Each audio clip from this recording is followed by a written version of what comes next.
Здравствуйте, меня зовут Вячеслав Зиновьев. Мы произвели предпоследний этап работы перед облицовкой камина камнем. То есть установили, выложили кирпичный дымоход и произвели первую растопку. Значит, имеется у нас кожух, колпак, его назовем, из нержавеющей стали, который закреплен на двух стенках, на левой и на тыльной стороне.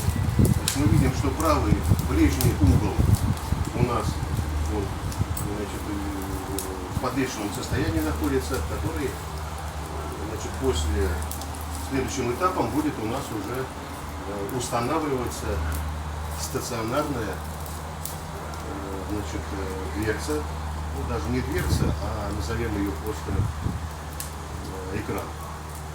Экран, который будет состоять из рамки стальной и будет установлено огнеупорное стекло.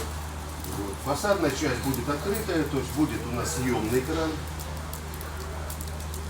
Нужен для того, чтобы, когда, если человеку надо отойти в противопожарных целях безопасности, можно было, значит, топку закрыть. Значит, подвесная система у нас состоит из уголка, на который опирается правый ближний угол кирпичной дымовой трубы.